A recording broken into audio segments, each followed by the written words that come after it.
I started this video series about 3 months ago, a little over 3 months ago, in late March with a video treating Haydn's 92nd Symphony, the Oxford. And since that time, I've treated 12 more of Haydn's symphonies, his 12 London symphonies, and 5 by Mozart, and now I'm most of my way through the Beethoven cycle. Still haven't decided exactly how I'm going to deal with the 9th.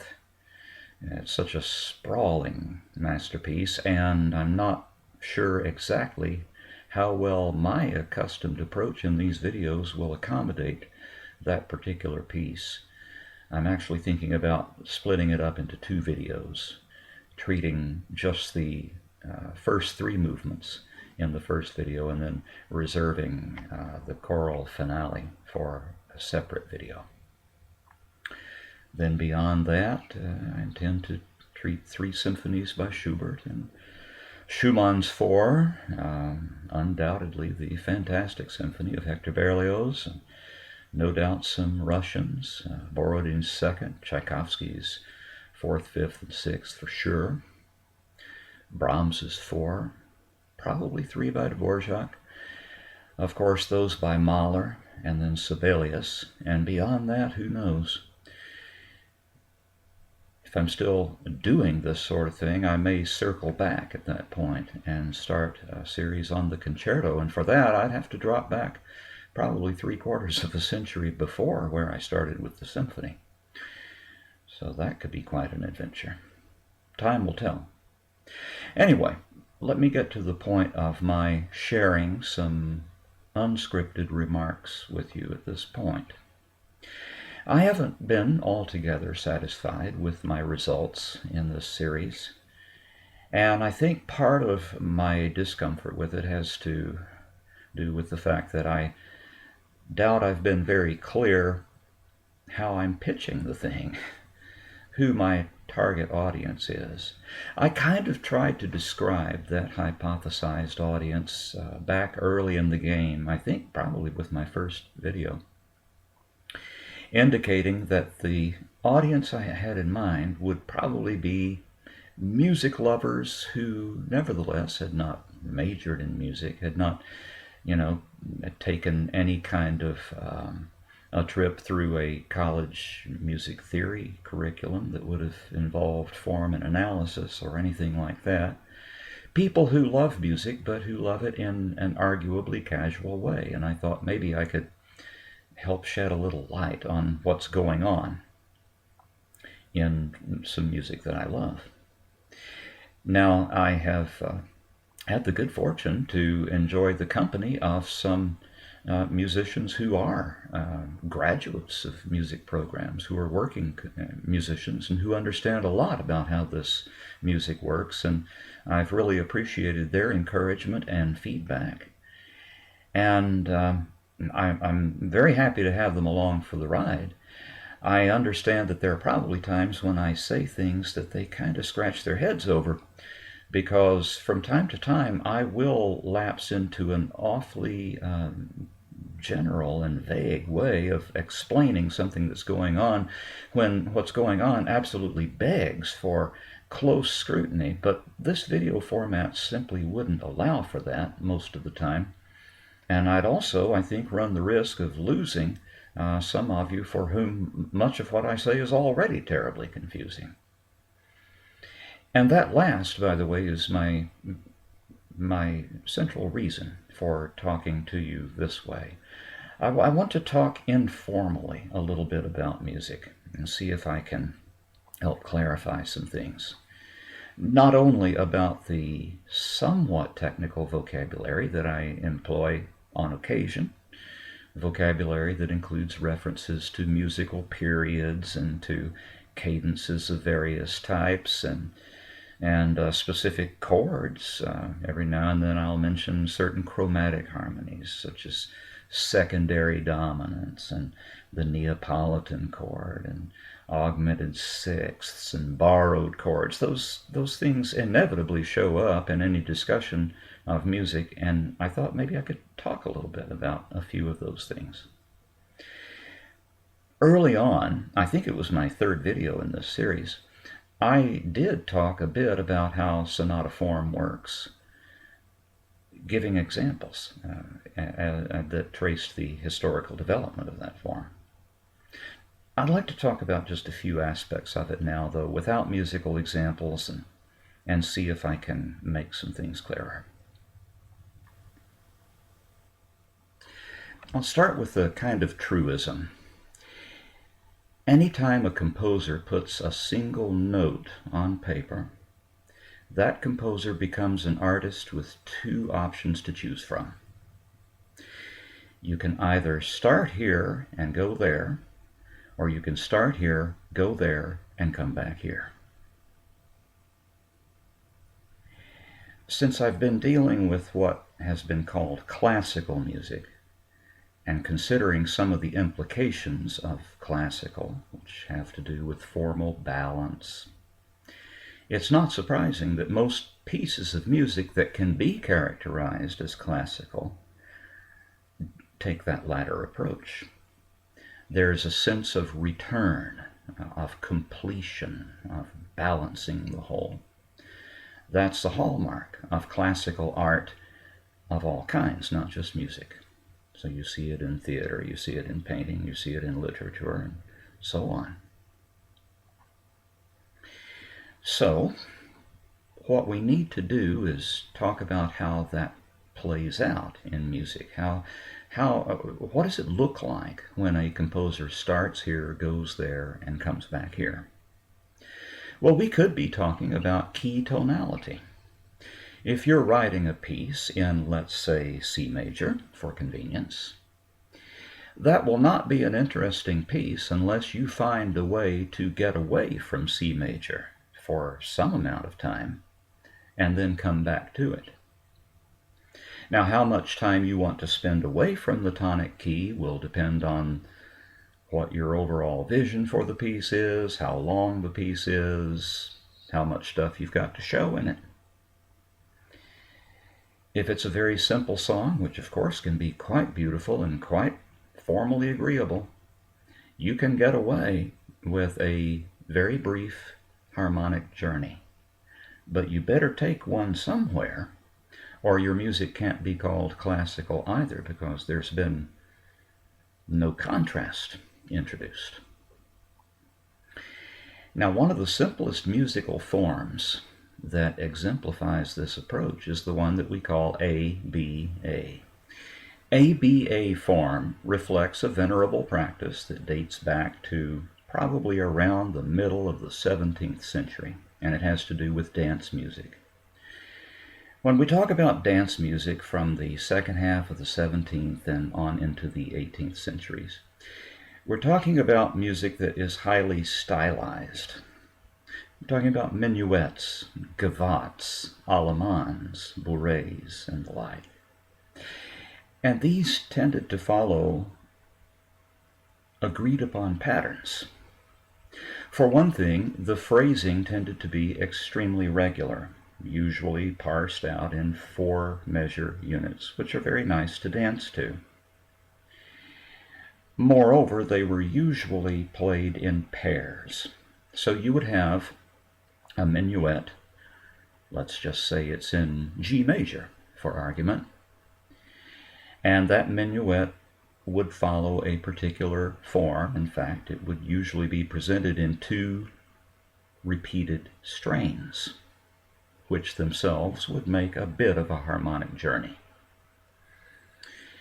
And then that minuet would be paired with what was sometimes called a double, in which case it would simply be a sort of variation on the primary minuet.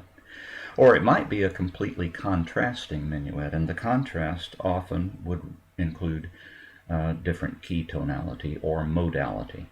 For instance, in your for your G major minuet, you might offer a G minor foil. But then the whole idea is, after you present that second minuet, then you make what's called a da capo reprise. You go back to the beginning and you play the first minuet. And that has the effect of rounding the musical form. And you could diagram that overall, obviously, as A, B, A. Minuet and trio movements in symphonies also reflect this ancient dance practice, although they tend to be far more complex musical movements than those relatively simple dances from the late 17th century. In an ABA form movement, such as we often encounter, let's say, in Haydn's symphonies as a second movement, what you'll usually observe is a stretch of music that can be organized in a number of ways in a particular key and a particular style, and then a highly contrasting middle section, which will often be in the parallel minor key in the case of major key movements, and then a return to the original key tonality and the original theme or themes after the B portion of it. Now, of course, it can be elaborated a good deal, let's say with a coda that reflects both. Composers sometimes did that, and that has a very agreeable way of bringing closure to the entire movement. But the basic idea is that you start in one place, you make a journey to a contrasting area, and then you come back home.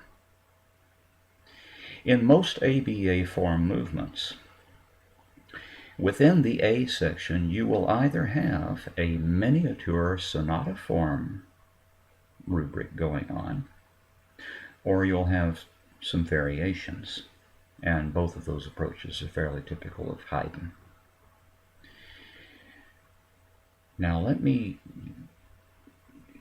take it down a level here, and let's take a look at something a bit more local. What happens within the A section, let's say? Well, if your piece is in G major, the chances are very good that that A section is going to make a journey, a harmonic journey, that includes a visit to its dominant key, which is the next brighter key in the circle of fifths. Take a look at the circle of fifths sometime, and I think that might make some things clear. If you're in G major, then the next position clockwise on the circle, which represents the next brighter key area, is D major. So chances are very good you're going to have a stretch of music in D major for contrast with the home key, and the chances are also very good that that D major music will have a somewhat different melodic profile from the music that was in G major. So you could have something behaving like two different themes in that case. And it's pretty obvious you've got to get from one to the other somehow.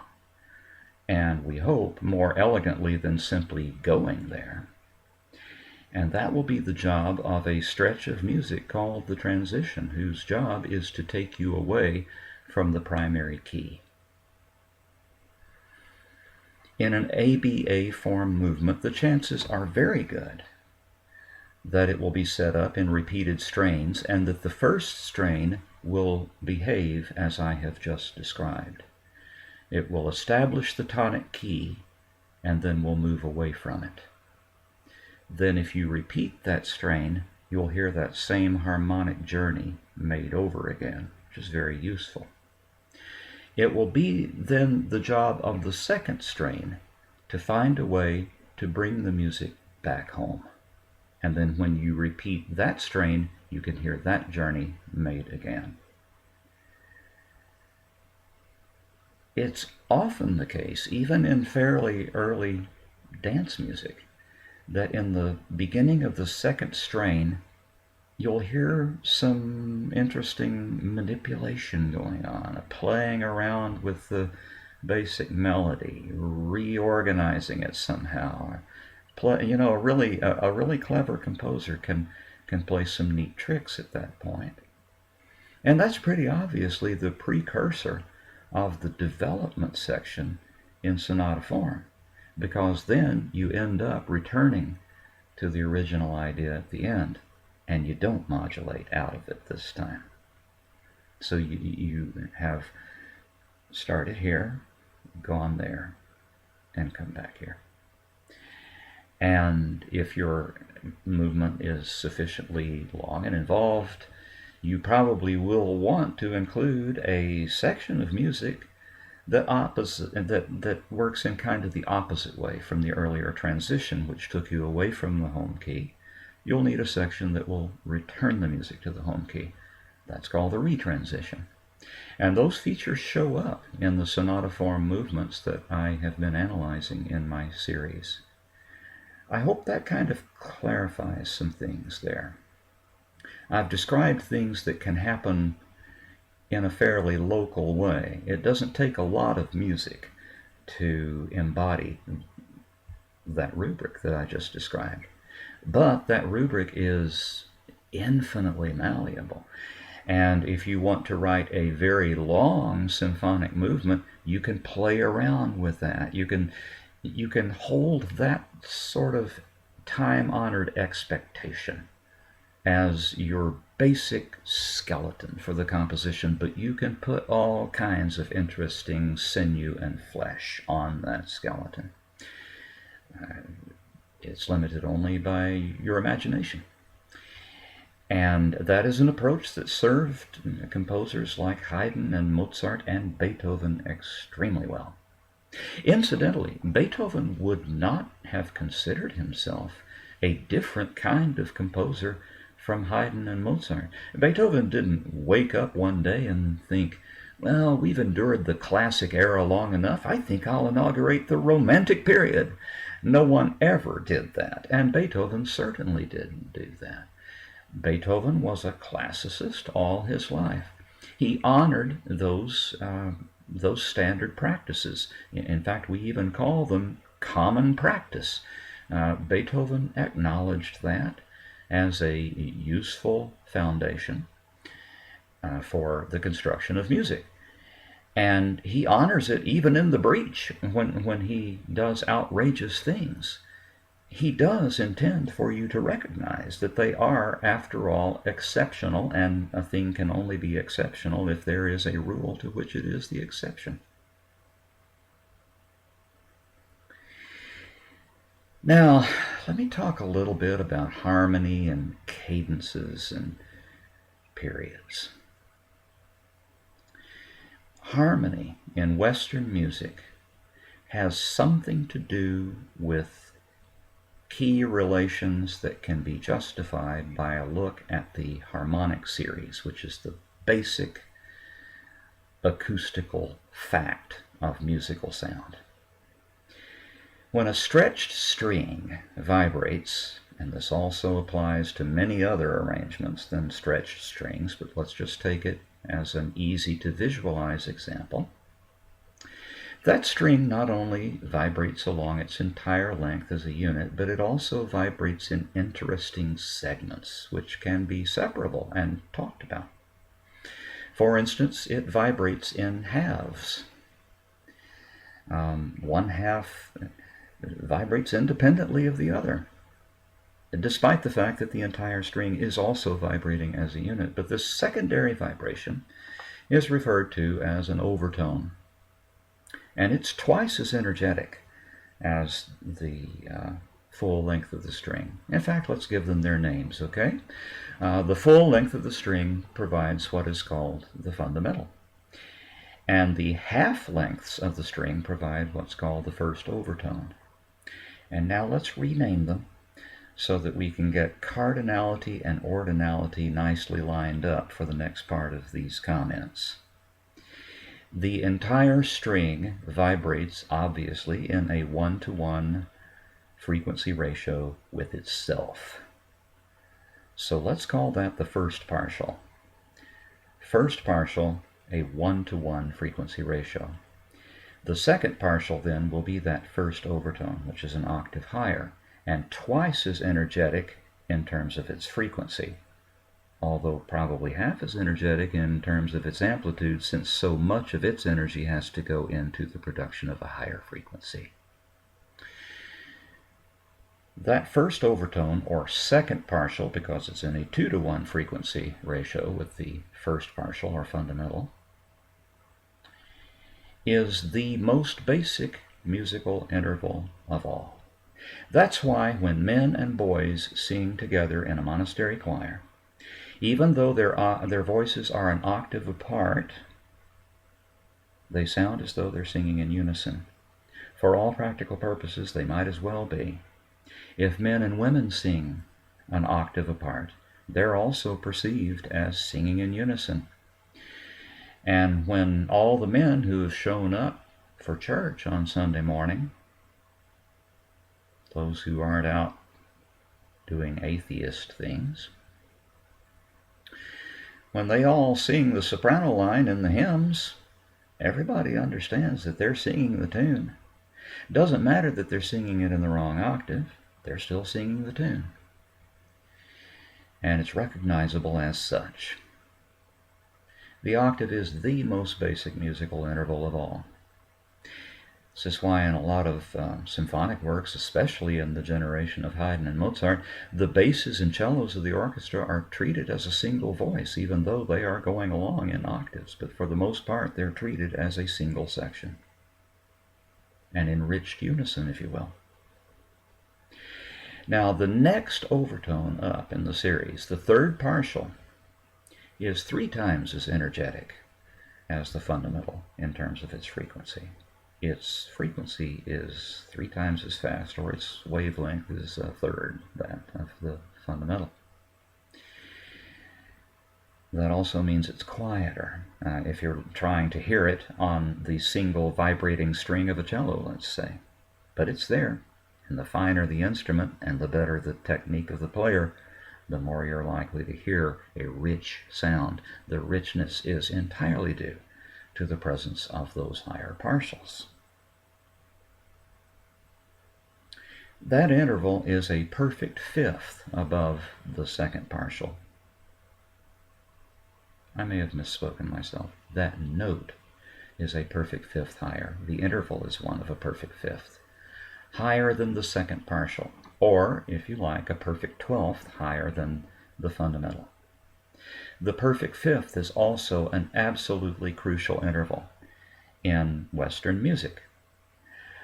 Our diatonic scales absolutely aim at that interval. We have 7 diatonic modes that we can choose from, and they all sound different, but every single one of them has a tonic chord that is framed by a perfect fifth.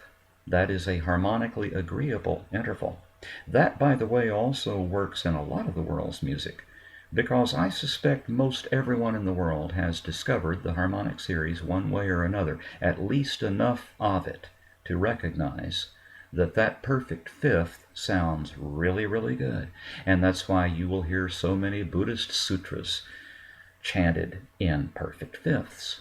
And that's why so much of the music of the early Middle Ages in the Christian church was essentially Gregorian chant sung at the interval of a perfect fifth, often to accommodate the differences in vocal range between basses and tenors.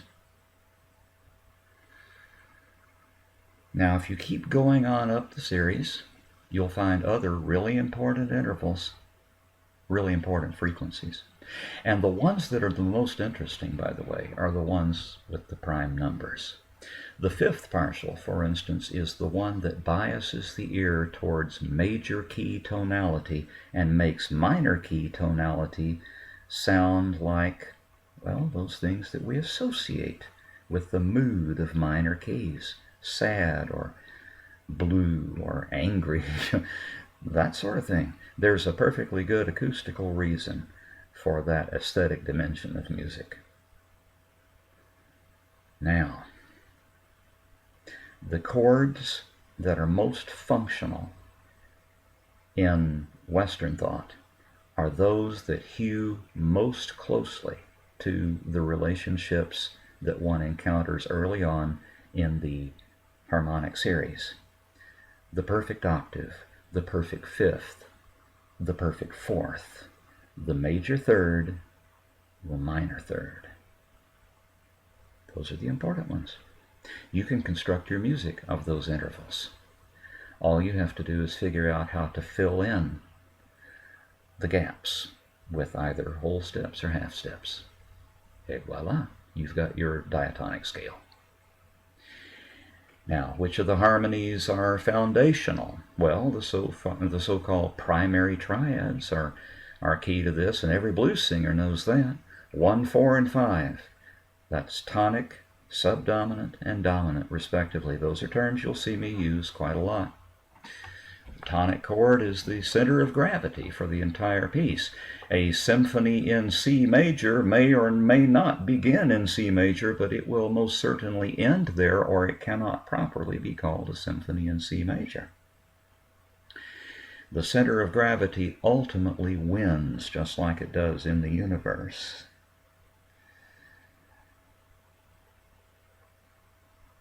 It's the chords that lie outside that familiar region that are the interesting ones. Those are the ones with the punch, the real punch. The primary chords we kind of expect. We sort of default to them.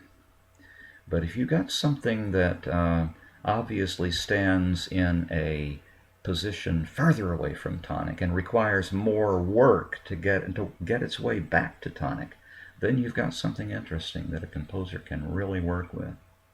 That's where chords like secondary dominants come in. A secondary dominant is basically a chromatic chord that points strongly towards some other chord as a temporary tonic, but that's not the real tonic. It's very often the dominant of the real tonic. In other words, the secondary dominant chord is a kind of predominant chord.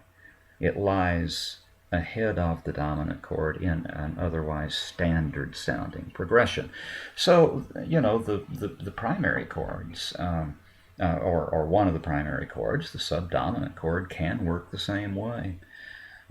It's kind of watered down version, by the way, of the chord on the second scale degree, which almost always works that way, as a predominant chord. The Neapolitan chord, which is an exotic borrowed chord from the Phrygian mode, that one is also often used as a predominant chord. The augmented sixth chords are usually used in the same way as predominant chords. And that predominant status also suggests some other interesting possibilities.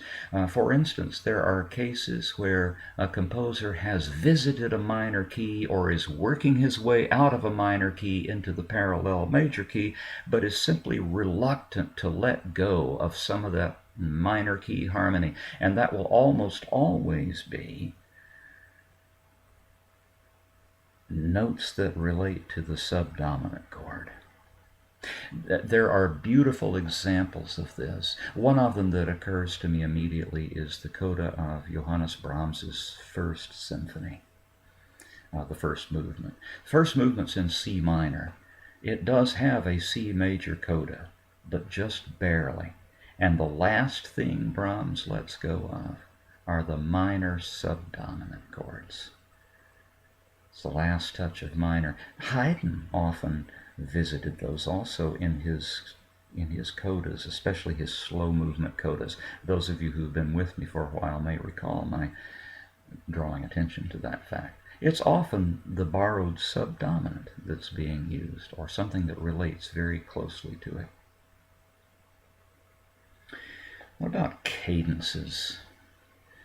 Cadences are points of relaxation, tonally speaking, in the music. They behave sort of as final words in a phrase plus the punctuation mark that follows it. Now, obviously, all punctuation marks do not have the same import. And if you're reading a page of prose and you want to read it expressively,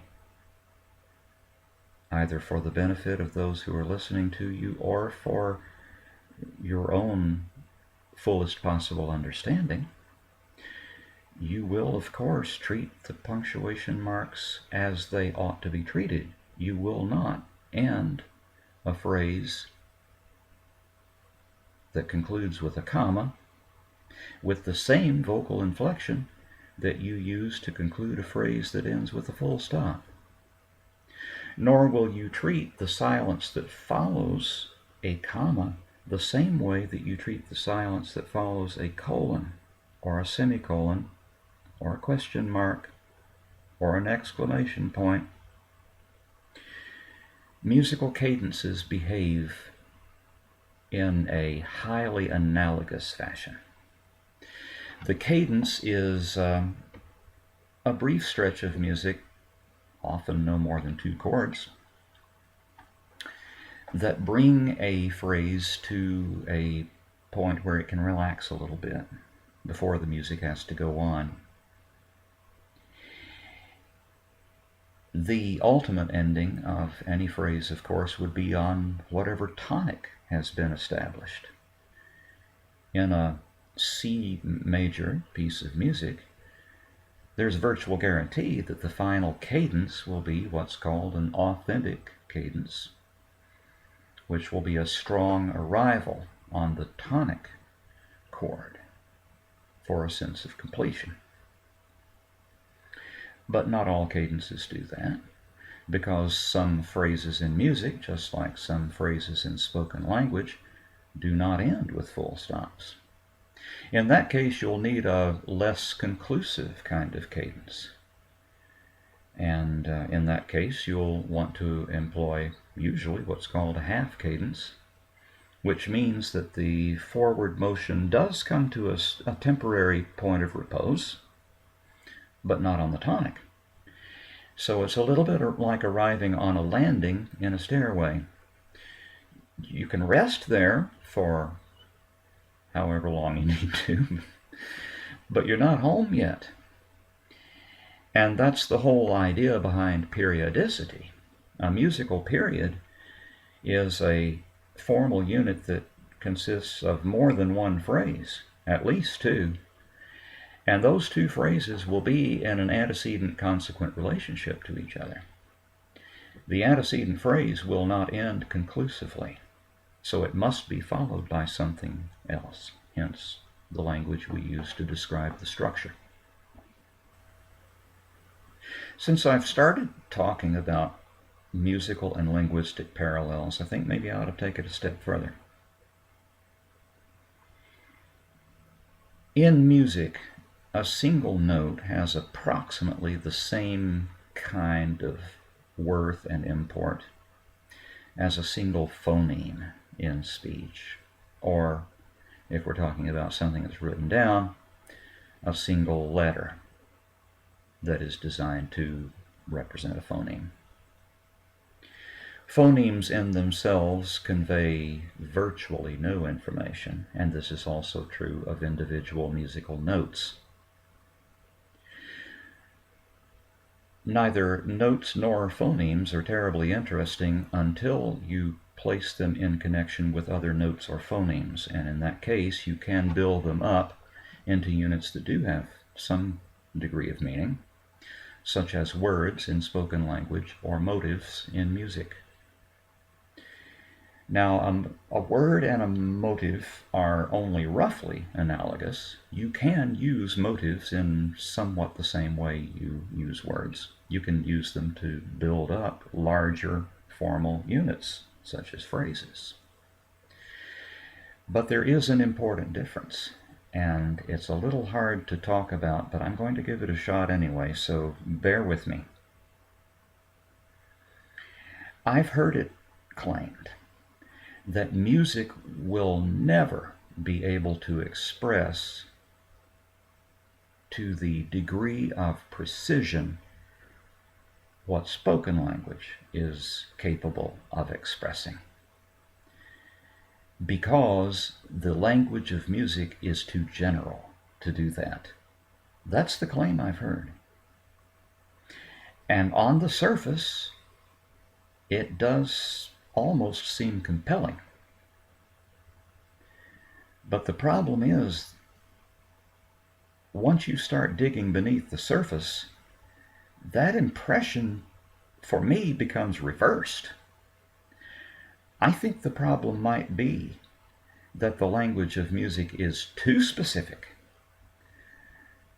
to comment on a world that requires a great deal of generalization, which is captured in words that have definitions which are absolutely essential to that kind of musical communication. I haven't said it very well yet, but I'm on my way there. You can define words. That means you can draw a limit around what their meaning can be. And their function will be circumscribed by that range of meaning and cannot go beyond it. That's not true of motives at all. A four-note motive in music, let's just imagine one without actually giving an example. Let's imagine a motive that consists of four notes, which includes a distinctive rhythm and a highly distinctive melodic profile. Let's say even that there's an interval somewhere in there that it would not have occurred to the average person to inflict upon four notes. But there you've got it, and it has a high profile and immediately recognizable profile. Now, what can you do with it? And the answer is, you are limited only by your imagination, because that motive will literally mean something different for every different context that you place it in. A motive's meaning is changing constantly by its very context, and it in turn is a part of the context that changes the meaning of any other motive that is being used in the same construction. So it's actually too specific. The Beethoven's Seventh Symphony can only be written once. Its first movement can only be written once. Its first theme can only be written once. Its first antecedent phrase can only be written once. The language is too specific. It cannot be generalized. Therein lies the rather vast gulf between music and spoken language, and this is, I feel sure, the reason for the often heard quip that talking about music is like dancing about architecture. I don't know if it was Kandinsky who said that or Frank Zappa. Nevertheless, there are useful parallels, because both words and motives are used to build the next applicable formal level in both spoken or written language and music, and that's the level of the phrase. And once you get to that point, then you start building up structures that are quite analogous. With phrases, you can build up paragraphs. With paragraphs, you can build up chapters. And with chapters, you can build up a whole. It's perhaps a little instructive to note that the German word for movement is Satz, and that translates as sentence. Now, just briefly, a sketch of sonata form and what you can expect to encounter there. These are the things that you really should try to understand about the form, because this is what will set you up for some pleasant surprises when a composer defeats your perfectly reasonable expectations that have been built up over a fairly long period of musical development, beginning, let's say, with Haydn's early symphonies. You should expect to hear a first theme that establishes the primary key. And you should expect that first theme to be memorable and to behave in an interesting way. And the chances are very good that that first theme will either be made up of a musical period, or will include one. And if it doesn't, then that makes it an interestingly different kind of first theme from the norm. You should expect to hear a second theme that is in high contrast to the first theme. And whatever other contrasts it might include, it most certainly will be presented in a different key from the first theme, usually a brighter key, the next brighter key. So what this means is, for all practical purposes, if you're listening to a symphony in a major key, you should expect the first movement's second theme to be in the dominant key of that major key. A C major work will have a G major second theme. If you're dealing with a minor key symphony, you probably should expect that the second theme will be in the relative major key, or the mediant key, if you like to think of it that way. A C minor symphony will almost certainly have an E flat major second theme. And that is true of Haydn's 97th Symphony, which is in C minor, and also of Beethoven's Fifth. It's also true of Mozart's G minor Symphony, which has a B flat major second theme. Those two themes will have to be linked somehow. That's the job of the transition, which often will grow directly out of the first theme. This is especially true of Beethoven. Sometimes in Haydn it's a little more obviously a separate section. The job of the transition is simply to modulate so that you don't simply go to the new key, you argue your way there. Now, having gotten to the second key area, as described, you unfold a second theme in it, perhaps a little group of themes. That's often the case with Haydn. And then you close this exposition of basic material somehow. And that will be a section that performs that task. We call it the closing. Ordinarily, in Haydn, Mozart, and Beethoven, the exposition will be repeated, so you can make that journey a second time. Having made the journey the second time and ended the exposition in the secondary key, then you cross over into the development section. For my money, that's almost always the most interesting part of the composition. This is where the composer really shows his craft, breaking the theme apart, breaking its constituent motives apart, and pitting them against each other in interesting ways.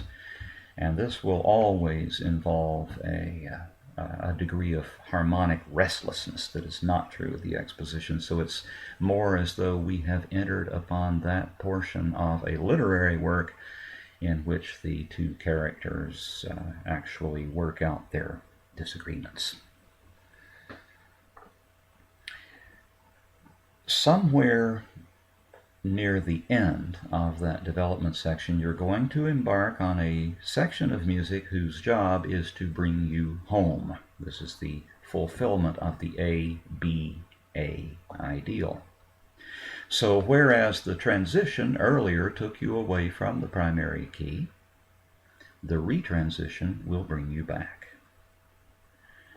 And that's what sets up the recapitulation, and the idea of recapitulation in sonata form is that you bring back both themes in the primary key, thus reconciling them.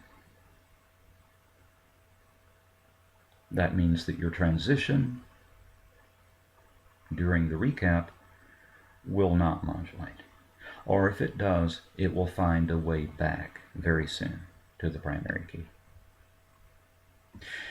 A recap can be more or less true to the design of the presentation of first and second themes in the development. The more true it is to the original rubric, the more regular we say that it is. A fully regular recap is one that I often point out in my videos, and when there are exceptions, I also point those out because those are often quite interesting. Then, to conclude the movement, chances are pretty good that you'll have a coda of some length and weight. That gets really interesting too, because the coda can be quite modest, as it tends to be in Haydn's symphonies, or it can become ever more ambitious, as it certainly does in the case of Mozart's Jupiter Symphony. And then in Beethoven's case, you'll end up with colossal codas, as in, for instance, the Eroica and Fifth Symphonies, or codas that do absolutely shocking and outrageous things, as we hear in the Second Symphony, or in the Seventh, and in the Eighth that's coming up shortly. I think that's about all I have to say at present. I hope you find some of these comments useful. It really is nice to have you along for the journey. I get a lot out of making these videos, because I know that I am sharing some things that I love with some people who also love them, and that's about the most gratifying thing a teacher can do. So until next time.